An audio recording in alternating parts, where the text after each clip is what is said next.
हमारे पास गीता तो नहीं है, कोर्ट में जाते गीता पे हाथ रख के कसम खाते हैं, जो बोलूंगा सच बोलूंगा, सच के सिवाय कुछ नहीं बोलूंगा।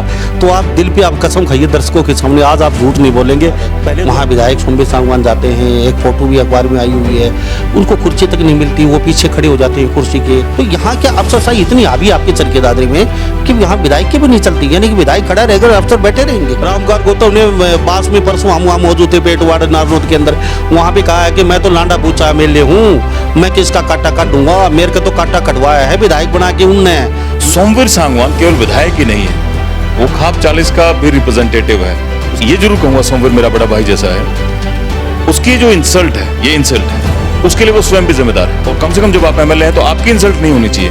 अगर आपकी इंसल्ट हुई तो फिर आप उन बाकी सब लोगों को कैसे सेफगार्ड करोगे जिसकी आपको जिम्मेदारी थी। माननीय मनोहर लाल जैसा ईमानदार मुख्यमंत्री, और मैं तो ऐसा फील करता हूँ, मेरी ये सोच है कि वो ईमानदार, हाँ, अब तक का बेस्ट चीफ मिनिस्टर संगठन और प्लस में सब संगठन तो बड़े बड़े रैली, वो आपके जहाँ संगठन की मीटिंग होती है, वो लजीज होटलों में मीटिंग हो रही है आजकल आपकी। कोई पार्टी उसका काम होता है मकसद ग्राउंड पे काम करने का, ठीक है। हमें होटल में वहाँ लजीज खाना, एसी कमरे में बैठ के, और इतनी दूर दराज वहाँ कौन सी मीटिंग हुई? मीटिंग हर गली कोपचे में, हर चौराहे पे या ऐसी जगह होती है, ठीक। आपने कहा था भ्रष्टाचार, जीरो टॉलरेंस भ्रष्टाचार नहीं होगा, हर जगह भ्रष्टाचार कायम है आज हरियाणा प्रदेश में। चलो आप दादरी से आते हैं सर, दादरी के ले लीजिए, अगर आप इंक्वायरी यहाँ पे करवाएंगे, वहाँ 500 करोड़ का है, यहाँ 5000 करोड़ का घपला मिलेगा अगर आप सीरियस इंक्वायरी करवाते हैं तो। अगर आपकी तरह से पत्रकार किसी बात को मिर्च मसाला नहीं लगाएगा तो व्यूवरशिप कहां से आएगी? जो अधिकारी हैं वो बेलगाम है, सरकार को इस बात का और संज्ञान भी लेना चाहिए। मैं कहता हूं मेरे कार्यकर्ता साथियों को भी इस पर और एक्टिवली पार्टिसिपेट करना चाहिए। इन सब की जरूरत है, मुख्यमंत्री को तुम्हारे सपोर्ट की जरूरत है। पुलिस तो बंधी हुई है, पुलिस के हाथ बंधे होते हैं, आपके प्रेशर में है पुलिस। तो सर आपकी सुरक्षा में खड़ी रहती है पुलिस, हर नेता 20-20 गाड़ियां लेके घूम रहा है सर, पुलिस कहाँ पे है? पीछे से चोरी हो जाती है, लोग कह रहे हैं सारी पुलिस उनके चौराहे पे आपकी सुरक्षा में खड़ी है, पीछे से दुकान घर। मनोहर लाल जी का तो बिल्कुल सादा और सिंपल जीवन रहा है, और गाड़ियां भी अपने उसमें सादा जीवन था उस समय था, आज मनोहर लाल जी का सादा जीवन। आज भी कारकेड में उनकी सबसे कम गाड़ियां होती हैं, और सबसे सिंपल तरीके से रहने वाला मुख्यमंत्री है मनोहर लाल। कहीं ना कहीं आपकी पार्टी काम करते रहे, आम आदमी पार्टी यहाँ पे पैर जमा जाए, आजकल नहीं लगता आपको आम आदमी पार्टी ग्राउंड लेवल पे कितनी मजबूत होती जा रही है? सर गर्मी आती है, अभी चुनाव आ गया और 12 महीने पहले थोड़ी थोड़ी इस तरह से नेता भागना दौड़ना शुरू कर देते थे, और जनता के बीच जाके जो ये नेता सुन रहे हैं, अभी देख रहे हैं हरियाणा के हर पार्टी का ये लॉलीपॉप झुंझुना, ये गुपचुप कानों में, और वो अपने पुराने कार्यकर्ताओं ढूंढने लग जाते थे। दूसरा, हाँ ये सच बात है कि आज पूरे प्रदेश के अंदर आम आदमी पार्टी की चर्चा है, और ये जो मोमेंटम अभी जनरेट हुआ है और 2-2.5 साल तक ये ऐसे ही चलता रहता है, तो भारतीय जनता पार्टी के लिए जरूर मुश्किलें पैदा करेगा, ये मैं पक्का स्वीकार करता हूं।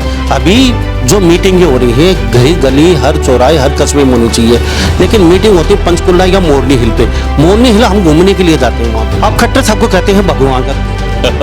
लंबा साहब, मैं ये कहता हूं कि वो एक अच्छे भगवान तो भगवान होता है, वो एक अच्छे और ईमानदार मुख्यमंत्री हैं, और उनकी नीयत है कि प्रदेश के अंदर जो भीड़ का अंतिम व्यक्ति है उस तक सरकार की नीतियां पहुंचे। लेकिन आपने दादरी का अपने काम करवा नहीं पा रहे हैं, गंदा पानी दादरी में पी रहे हैं लोग, कैंसर है, हार्ट है, शुगर है, और इनकी किडनी वगैरह खराब, लीवर खराब होता जा रहा है, कोई सुनवाई नहीं कर रहा है, बिजली की व्यवस्था नहीं है, पानी की व्यवस्था नहीं है, सड़कें ढंग की नहीं है, भ्रष्टाचार। अगर वास्तव में कार्रवाई हो, यहाँ लोग बोल रहे हैं शुरू से इंक्वायरी की जाए, पिछले 7 साल का रिकॉर्ड दिखा के देख लीजिए। कि हमारा एक ऐसा मंत्री भी है जिससे मैं बहुत अच्छे से भलीभांति परिचित हूँ, जिसकी जो किलर इंस्टिंक्ट है वो बहुत जबरदस्त है।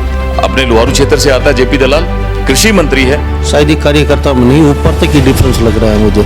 शायद ही खट्टर साहब दूसरे के मामले में स्टेप नहीं करते खट्टर साहब, मुझे तो ऐसा लग रहा है, क्योंकि जो माहौल हरियाणा में चल रहा है। आपने एक वादा किया था जनता थी, उस समय किसान आंदोलन था, काफी गहमी चली हुई थी, और हमने कहा था हम मुख्यमंत्री का प्रोग्राम करवाएंगे बाड़ा विधानसभा क्षेत्र में। सर वो कहीं लॉलीपॉप तो नहीं था, यानी अब्दुल्ला की शादी में बेगाना दीवाना। आप देख रहे हैं हरियाणा न्यूज 24, जहां हर खबर मिले सच के साथ। नमस्कार, स्वागत आपका हरियाणा न्यूज़ 24 पे। मैं हूं मुन्ना लांबा, मेरे सहयोगी हिमांशु लांबा के साथ हम हरियाणा राज्य के चरखी दादरी में मौजूद है।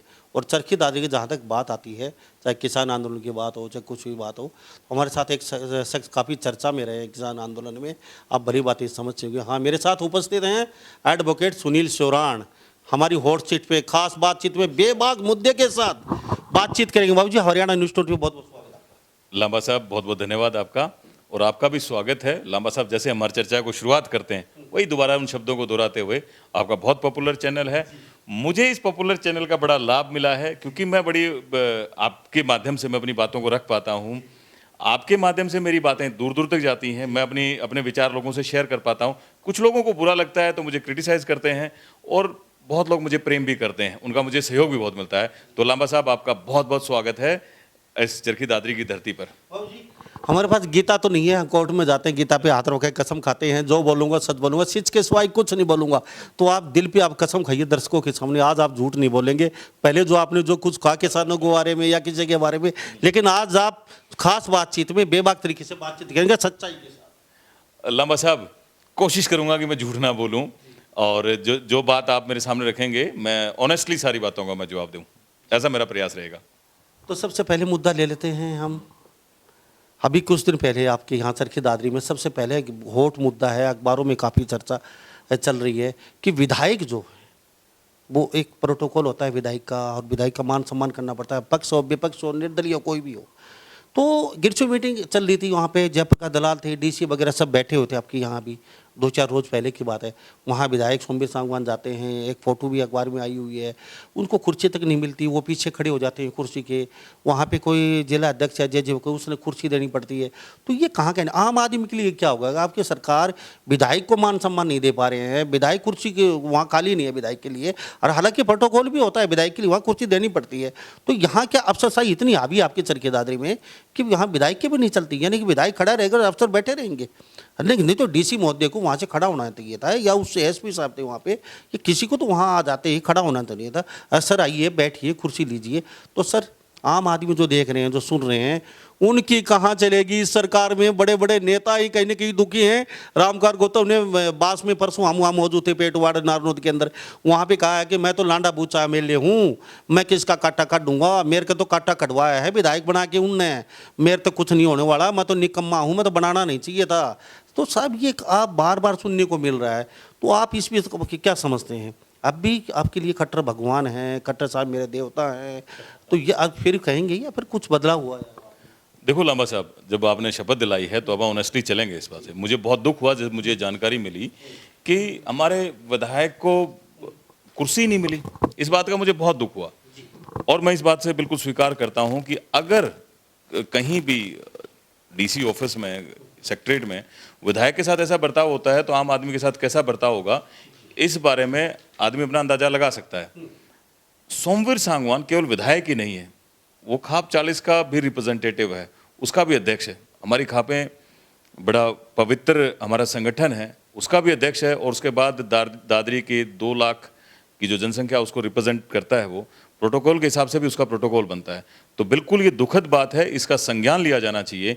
लेकिन मैं ये जरूर कहूँगा सोमवीर मेरा बड़ा भाई जैसा है, उसकी जो इंसल्ट है, ये इंसल्ट है, उसके लिए वो स्वयं भी जिम्मेदार है। मुमकिन है कि कोई नशे में धुत अधिकारी आपके साथ मिसबिहेव कर दे, लेकिन आपको भी इस बात के लिए तैयार रहना चाहिए, और कम से कम जब आप एमएलए हैं तो आपकी इंसल्ट नहीं होनी चाहिए। अगर आपकी इंसल्ट होगी तो फिर आप उन बाकी सब लोगों को कैसे सेफगार्ड करोगे जिसकी आपको जिम्मेदारी थी, जिसकी जिम्मेदारी लेके आप चुनाव जीत के आए हो? जी अफसरशाही हावी है आप लोगों पे, आप लोग। मैं कह रहा हूं, मैं एडमिट करता हूं, 2 बातें हैं। बिल्कुल चीफ मिनिस्टर को इस बात का संज्ञान लेना चाहिए, और इस बात का नुकसान भी है।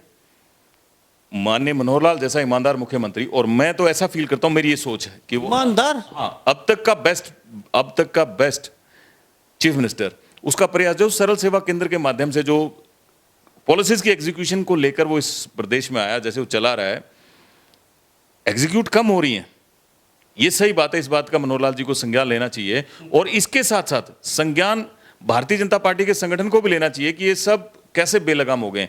आप लोग कहाँ हो, आप क्या कर रहे हैं? संगठन और प्लस में सब संगठन तो बड़ी बड़ी रैली, वो आपकी जहाँ संगठन की मीटिंग होती है वो लजीज होटलों में मीटिंग हो रही है आजकल आपकी।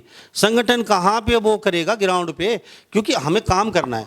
कोई पार्टी हो उसका काम होता है मकसद ग्राउंड पे काम करने का, ठीक है। हमें होटल में वहाँ लजीज खाना, एसी कमरे में बैठ के, और इतनी दूर दराज वहाँ कौन सी मीटिंग हुई? मीटिंग हर गली कोपचे में, हर चौराहे पे या ऐसी जगह होती है, ठीक है। हमें चाय पानी पी, अपना पार्टी की नीतियों के बारे में बातचीत की, हम चले। लेकिन मुझे तो ऐसा कुछ दिखा नहीं। आपका संगठन या खट्टर साहब कुछ कर रहे हैं, अपनी ईमानदारी की बात की। अभी ये हमारे साथ सुनील सोनान बड़े एडवोकेट, खास बातचीत में इन्होंने कहा कि संगठन को तो आप पता ही है, लेकिन साथ साथ मुख्यमंत्री को कह रहे हैं कि मुख्यमंत्री हमारे मनोहर लाल जी बहुत ही सीनियर, अच्छे, सुलझे हुए, बड़े प्यारे, और भगवान क्या दूसरा स्वरूप है। तो साहब देख लीजिए, भगवान के दूसरे स्वरूप हैं। आपने कहा था भ्रष्टाचार, जीरो टॉलरेंस, भ्रष्टाचार नहीं होगा। हर जगह भ्रष्टाचार कायम है आज हरियाणा प्रदेश में, और मुख्यमंत्री देख भी रहे हैं, सुन भी रहे हैं इस बात को।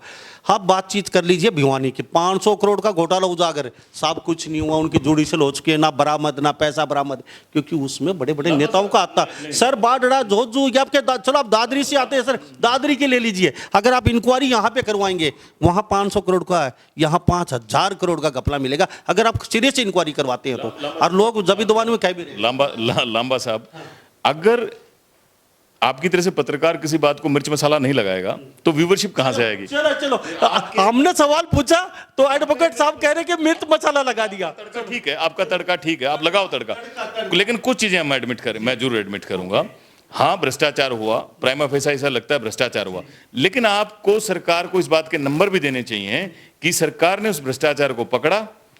लांबा साहब, ऐसा कोई फुल प्रूफ मैकेनिज्म नहीं है कि क्राइम बिल्कुल रोक दिया जाए। मैकेनिज्म यह है कि जो क्रिमिनल है उसको जस्टिस तक ले जाया जाए। तो लांबा साहब, इतनी जल्दी आप, you don't jump the gun, इतनी जल्दी आप फैसला, पकड़ने के बाद बरामद तो होने चाहिए, इतनी जल्दी आप फैसला ना लें। ये कोर्ट की जिम्मेदारी है, वो फैसला लेगी। ये पकड़े गए हैं, ये सरकार को इस बात के लिए हमें धन्यवाद करना चाहिए कि जो गलत कर रहे हैं उनको पकड़ा जा रहा है। सजा अगली सरकार ही दे। कोर्ट्स का पर भरोसा करना चाहिए, जो कल्प्रिट है उसको सजा भी मिलेगी। तो लांबा साहब, प्राइमा फेसा ही दिखता है कि भ्रष्टाचार हुआ है, प्राइमा फेसा दिखता है कि जो अधिकारी हैं वो बेलगाम है। सरकार को इस बात का और संज्ञान भी लेना चाहिए। मैं कहता हूं मेरे कार्यकर्ता साथियों को भी इस पर और एक्टिवली पार्टिसिपेट करना चाहिए। इन सब की जरूरत है, मुख्यमंत्री को तुम्हारे सपोर्ट की जरूरत है। ये बातें मैं शुरू से कहता है लांबा साहब, तो मैं ईमानदारी से स्वीकार करता हूं, सुधार की गुंजाइश है। अब भी आप दुबी जुबान बोले सुधार की गुंजाइश है, यानी कि सजा चलो कानून देगा, कोर्ट देगा, लेकिन बरामद जो पैसे होने चाहिए थे, पकड़े गए उनके ऊपर और आप ये फैसला नहीं कर सकते। इन मामलों में कंप्लेनेंट है जिसने शिकायत करी, जो शिकायत करी उसके पास वो मैकेनिज्म है, वो उसे पहले तो पुलिस पे भरोसा करना चाहिए, और पुलिस पे अगर भरोसा नहीं होता तो उसे कोर्ट्स पे भरोसा करना चाहिए। जो मैकेनिज्म है क्रिमिनल जस्टिस सिस्टम का, अगर पुलिस अपनी कार्रवाई नहीं करती है तो आप कोर्ट जा सकते हैं और न्याय कोर्ट से मिल जाएगा। पुलिस तो बंधी हुई है, पुलिस के हाथ बंधे होते हैं, आपके प्रेशर में है पुलिस। तो सर आपकी सुरक्षा में खड़ी रहती है पुलिस। हर नेता 20-20 गाड़ियां लेके घूम रहा है सर, पुलिस कहाँ पे है? पीछे से चोरी हो जाती है, लोग कह रहे हैं सारी पुलिस उनके चौराहे पे आपकी सुरक्षा में खड़ी है, पीछे से दुकान घर चोरी कर ले जाते हैं आप। साहब आपको इतने पुलिस बॉडीगार्ड रखने की जरूरत क्या आपके नेताओं को? बता, हमने तो आज से पहले सरकारों में नहीं देखे। आप कहेंगे बस सरकारें दबंग थी या कुछ थी। नहीं लांबा साहब, अगर अब ये सच बात नहीं है। सच्चाई ये है कि अब इस पर कंट्रोल है, ज्यादा पुलिस अधिकारी अब सिक्योरिटी में नहीं है।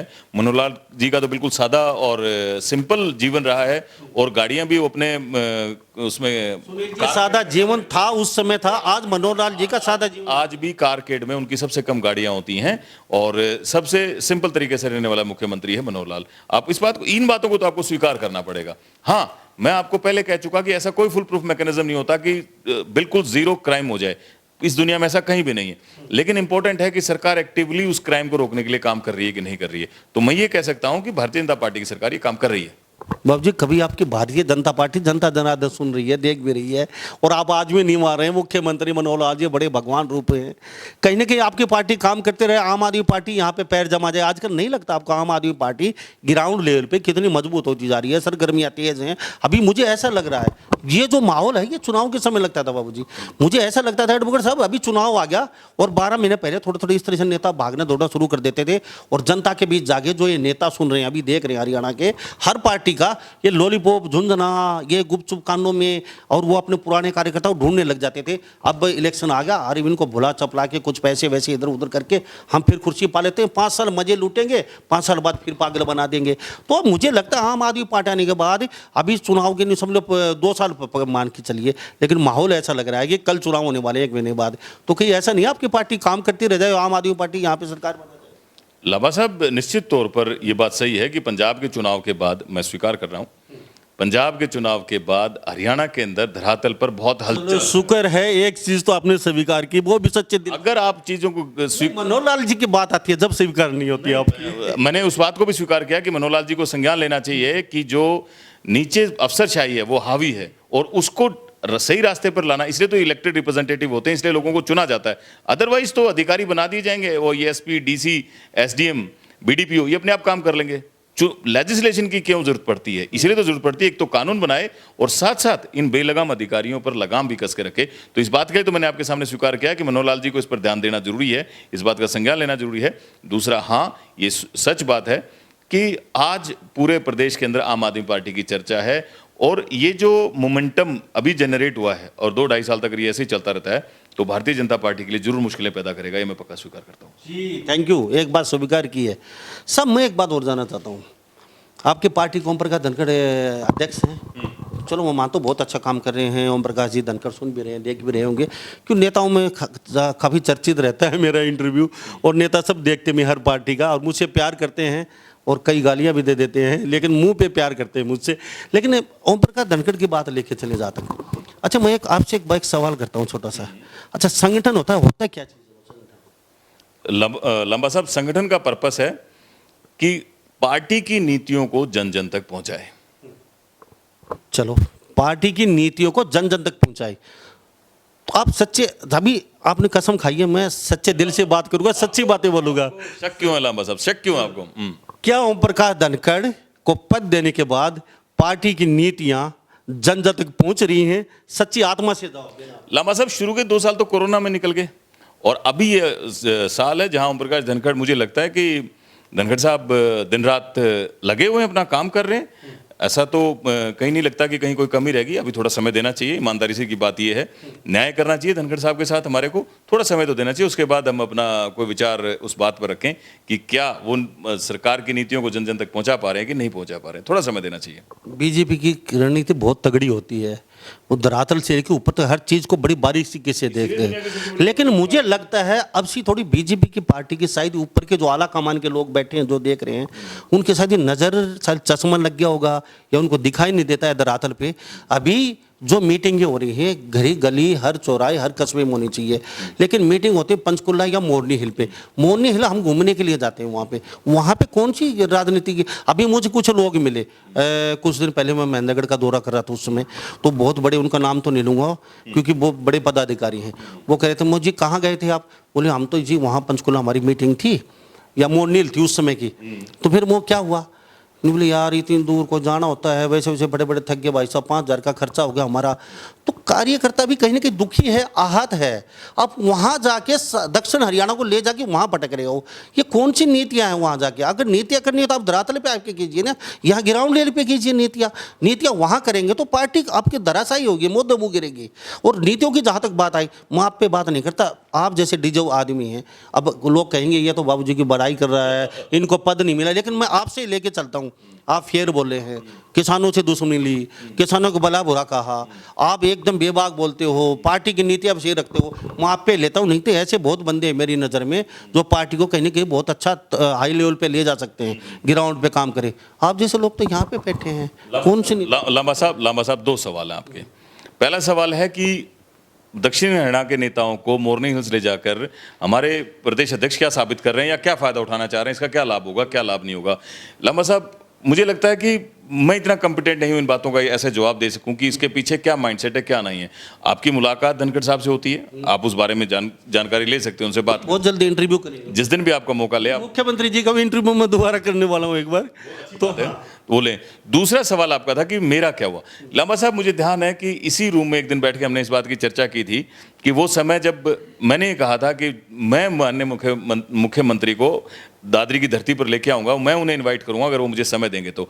और उससे अगले ही दिन प्रेस कॉन्फ्रेंस में जब मुख्यमंत्री से सवाल पूछा गया कि भाई आपको तो प्रदेश में कहीं घुसने नहीं दिया जा रहा, और उन्होंने जब मेरा नाम लेके स्पेसिफिकली कहा कि हमारे वकील साथी हैं और उन्होंने मुझे इन्वाइट किया है और जब भी वो मुझसे समय मांगेंगे मैं उन्हें जरूर समय दूंगा। मैं सोचता हूं कि मुझे जो मिलना था, जो मैं डिजर्व करता था, मुझे मिल गया जब मेरा प्रदेश का मेरा मुख्यमंत्री जो हमें रिप्रेजेंट करता है और वो एक पत्रकार के सवाल के जवाब में या अपना डिफेंस मेरा नाम लेके क्रिएट कर लेता है। मैं सोचता हूं कि मैं अपनी पार्टी के काम आ गया, ये मेरे लिए इनफ है।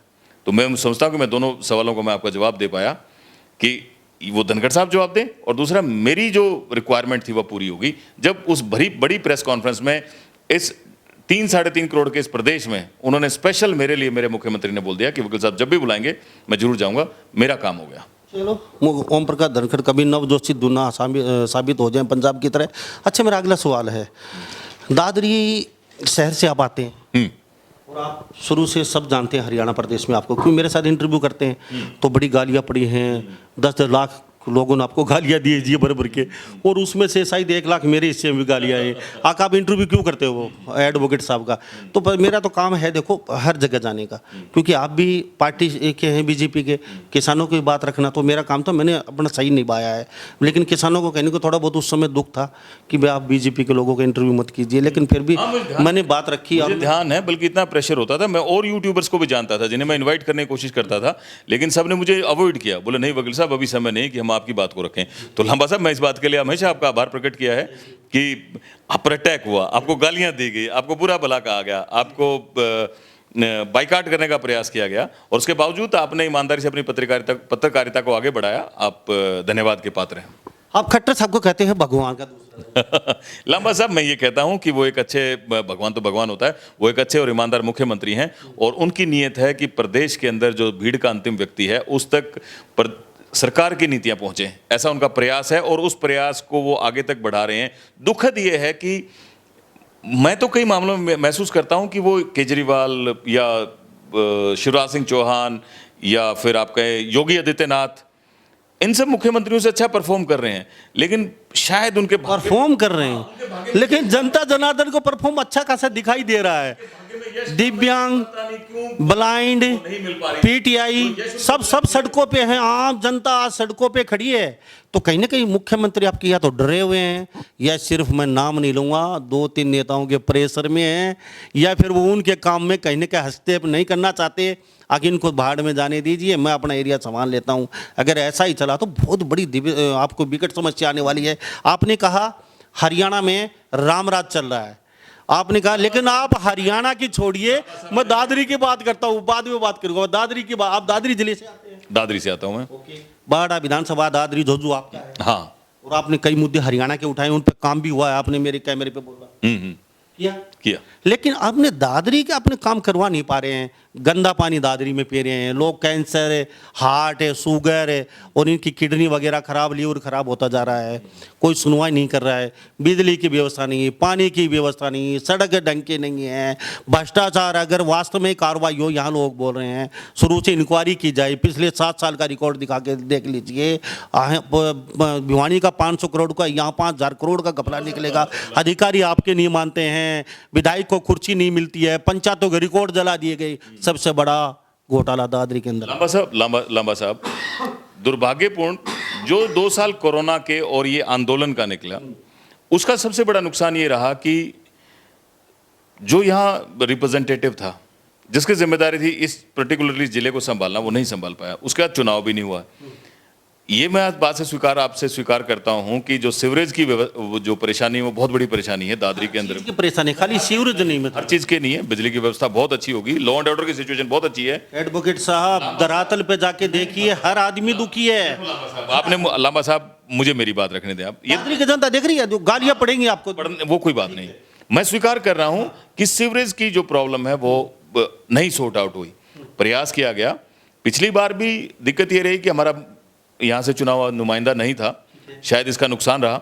और इस बार आंदोलन प्लस कोरोना ने इसका नुकसान किया कि चीजें जो प्रयास कर रहे थे जो चीजें एग्जीक्यूट हो रही थी, क्योंकि ये बहुत बड़ी समस्या है जो इस सरकार को विरासत में मिली, इसे ठीक करने में थोड़ा समय लग रहा है। लांबा साहब, अब पिछले 2 हफ्तों से एक बहुत भ्रष्टाचार, पिछले 2 हफ्तों से बड़ी चेंज आया है। एक तो मैं बिल्कुल, मुझे कोई गुरेज नहीं है कहने से कि हमारा एक ऐसा मंत्री भी है जिससे मैं बहुत अच्छे से भलीभांति परिचित हूं, जिसकी जो किलर इंस्टिंक्ट है वो बहुत जबरदस्त है। अपने लोहारू क्षेत्र से आता है, जेपी दलाल कृषि मंत्री है। उसने उस आंदोलन के दौरान भी ये साबित करके देखा है। वो हल्के में हर जगह गया, गांव-गांव गया, बड़े-बड़े कार्यक्रम किए, चैलेंज करके कार्यक्रम किए, और उसकी पॉपुलैरिटी बहुत जबरदस्त है। और उसकी खास बात ये मानी जाती है कि वो एक हार्ड टास्क मास्टर है। वो जिस काम को हाथ में लेता है उसको जरूर एग्जीक्यूट कराता है। बस थोड़ा समय लूंगा। तो एक तो उसने इस काम को ले लिया 2 हफ्ते पहले, बड़ी खुशी की बात इस दादरी शहर के लिए, वो इसको एग्जीक्यूट कराएगा। दूसरा, म्युनिसिपल कमेटी के चेयरमैन का चुनाव भी पेंडिंग है। मुझे पूर्ण रूप से यकीन है कि हमारे 100% पार्टी का नुमाइंदा चुनाव जीतेगा। बहुत अच्छे नुमाइंदे आपको बहुत जल्दी पता चल जाएंगे जो पार्टी की तरफ से यहाँ टिकट लेके आएंगे, जो ऐसे नुमाइंदे हैं, एजुकेशनिस्ट हैं, जो सोशल वर्कर हैं, जो इस मैकेनिज्म को करेक्ट करना जानते हैं। और 100% आने वाले 6 महीनों में ये जो विकट समस्या है दादरी की, सीवरेज सिस्टम की, ये मैं आपको ठीक होती दिखाऊंगा। मैं पूर्ण विश्वास से आपको बता रहा हूँ। और मैंने ईमानदारी से जो खाली सीवरेज या फिर भ्रष्टाचार भी कम हो। मैं हमेशा सोचता हूं कि बीजेपी आगे बढ़े, और मैं आपके कैमरे पे स्वीकार करता हूं कि ये जो परसेप्शन है इसको जरूर खत्म करना चाहिए। सोचने वाले, मैं ये जानता हूं कि भारतीय जनता पार्टी का कोई नेता किसी भी सरकारी कर्मचारी को सेंचुरी प्रदान नहीं करता, कोई संरक्षण नहीं देता, लेकिन जनता में एक ये परसेप्शन आ गया है कि भाई अधिकारियों की यहाँ ज़्यादा चलती है और लोगों की सुनवाई नहीं होती। और ये जो भी मुद्दा हुआ, मुझे लगता है आपकी पार्टी कट ज़्यादा चीज़ और बढ़ जाएगी। आपकी पार्टी कट चुकी है जनता से। फिलहाल ये माहौल चला हुआ है, क्योंकि देशी चौटाला अभी प्रोग्राम करते हैं, वो प्रोग्राम हम उस प्रोग्राम में भी थे। हम अभी नार नोदी यहाँ प्रोग्राम खटखटोल पे, तो उस दिन हम वहाँ पे थे। सर, जनता नाराज है, आप प्रोग्राम कर रहे हैं, पहले जनता को विश्वास में लीजिए अपने। अगर जनता ने बोल दिया मत आइए, तो वहाँ जाइए, उनकी समस्या सुनिए, पूछिए समस्या क्या है। आप ऊपर से फूल बरसाते हैं साहब, फूल बरसा के के बाद लोगों को वहाँ से उठा लेते हैं। ये कौन सा राज है, कौन से क्या चल रहा है, समझ में नहीं आ रहा। जनता में आज ये परसेप्शन भी है कि जो गठबंधन की सरकार चल रही है और जो हमारा सहयोगी दल है, उसके प्रति लोगों की नाराजगी ज़्यादा है। उनके कार्यशैली से लोग ज़्यादा नाराज हैं, और इसका असर भारतीय जनता पार्टी के कार्यकर्ताओं पर भी है। भारतीय जनता पार्टी के कार्यकर्ता और उनके, क्योंकि ये तो जनता ने मैंडेट दे दिया, काम तो उनके साथ करना पड़ेगा, सरकार तो चलानी पड़ेगी। शुभ हो चुके हैं आप बार-बार जनता को इलेक्शन में नहीं डाल सकते, इसलिए कहीं तालमेल बना के, कहीं एक कोऑर्डिनेशन बना के चलना पड़ता है। लेकिन दोनों पार्टियों की कार्यशैली में डिफरेंस है। इस बात की नाराजगी कार्यकर्ताओं में भी है, जनता में तो बहुत ज्यादा है। शायद ही कार्यकर्ता में नहीं, ऊपर तक ही डिफरेंस लग रहा है मुझे। शायद ही खट्टर साहब दुष्यंत के मामले में स्टेप नहीं करते, खट्टर साहब, मुझे तो ऐसा लग रहा है, क्योंकि जो माहौल हरियाणा में चल रहा है। सर एडवोकेट साहब अपना लेवल देखते हैं, मुझे लगता है कि मेरा इतना बड़ा लेवल नहीं है कि क्यों नहीं है सर। मुख्यमंत्री के साथ बैठते हैं आप, मुख्यमंत्री आपकी तारीफ करते हैं मीडिया के सामने, तो सर लेवल क्यों नहीं? आप मुख्यमंत्री के साथ जाते हैं, उनके साथ चाय पीते हैं, खाना खाते हैं। सर मैंने तो आपको भी नहीं ऐसा आम आदमी वहाँ नहीं मिल सकता, इतना समय उनके पास नहीं होता। हम जाते हैं तो पहले समय लेते हैं जी। मुझे 20 मिनट चाहिए, तो मुझे 20 मिनट पहले, 1 महीने पहले टाइम नोट करवाना। सबको लांबा साहब ये जाती नहीं है, टाइम मिल जाए। नहीं, सबको लांबा साहब ये प्रोटोकॉल फॉलो करना पड़ता है। और ये अच्छी बात है कि हमारा मुख्यमंत्री ऐसा जो सबको स्पेस देता है, समय देता है, और साथ ही साथ वो लोगों की सुनता भी है। तो मुझे चलते चलते एक बात और बता दो लास्ट में। आपने एक वादा किया था, जनता थी उस समय, किसान आंदोलन था, काफी गहमा गुमी चली हुई थी, और आपने कहा था हम मुख्यमंत्री का प्रोग्राम करवाएंगे बाड़ा विधानसभा क्षेत्र में। सर वो कहीं लॉलीपॉप तो नहीं था, यानी अब्दुल्ला की शादी में बेगाना दीवाना, वो हम खाम खा चलो टीआरपी ले लेते हैं और धोखा दे देते हैं जनता को, और एक टीआरपी के लिए सब छोड़ दे, सब दो का बाण। तो वो प्रोग्राम आप तो आज तक मुख्यमंत्री ने कहा था सुनील बुलाएंगे तो हम जरूर दौड़े आएंगे। तो सब ना तो अपने मुख्यमंत्री दौड़े चले आए आपके बारडा में, ना अपने प्रोग्राम करवाया, तो सब क्या बात है, बैकफुट पे कैसे चलेगी? नहीं लांबा साहब, ये मुख्यमंत्री का प्रेरोगेटिव है। मेरा ऑफर आज भी उतना ही है जितना उस दिन मेरा ऑफर था। मैं पार्टी का कार्यकर्ता हूं। अब ये मुख्यमंत्री का प्रेरोगेटिव है, और मुख्यमंत्री के पास बहुत सारी जिम्मेदारियां और काम है। जिस दिन मुख्यमंत्री महसूस करेंगे कि हाँ आज समय आ गया है, मुझे यकीन है मैं आपको लाके ये भी दिखाऊंगा कि बारडा या दादरी की धरती पर एक ऐसा प्रोग्राम करेंगे जिसमें मुख्यमंत्री चीफ गेस्ट होंगे। चलते चलते एक शब्द और, एक सवाल हो रहा है मेरा।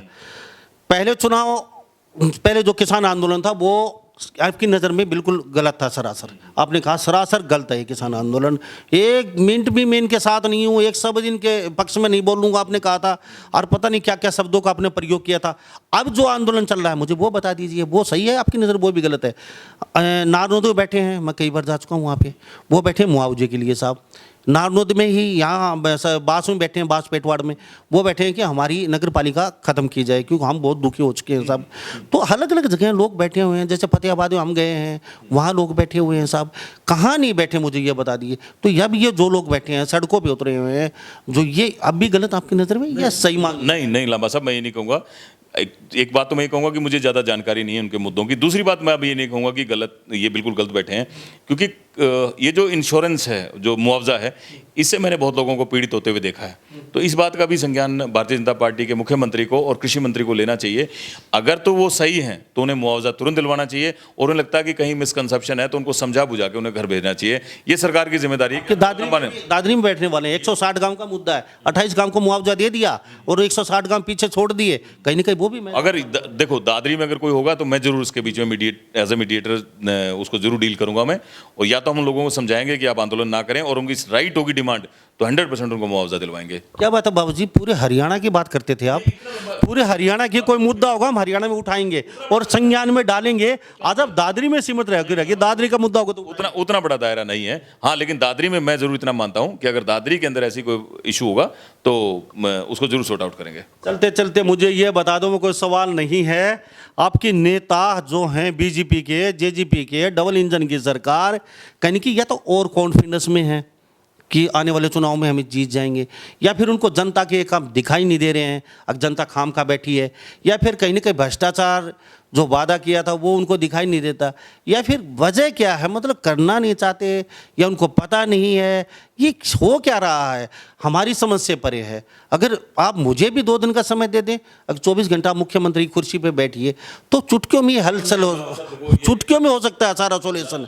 या तो सरकार की मंशा नहीं है, करना नहीं चाहती, कुछ ना कुछ तो जरूर। लांबा साहब, बड़ी पॉपुलर गवर्नमेंट है, बहुत सारे काम किए भी हैं, ऐसा नहीं कि नहीं किए हों, बहुत सारे काम इस सरकार ने किए भी हैं। ईमानदारी से नौकरियां, ईमानदारी से प्रशासन देने का प्रयास, सरल सेवा केंद्र के माध्यम से लोगों तक, आखिरी व्यक्ति तक जो पॉलिसीज उनकी रीच, मुआवजा राशि भी बहुत ज़्यादा दी गई है, चीज़ों पर कंट्रोल करने का प्रयास भी किया है। ऐसा नहीं कि ये सब चीज़ें नहीं हुई हैं, थोड़ा कम्युनिकेशन गैप है जिस पर मुझे लगता है कि सरकार जो ऊपर लोग बैठे हैं उस बात को सोच रहे हैं, जानते हैं, और उनको करेक्ट करने का वो प्रयास कर रहे हैं, और करें भी गए।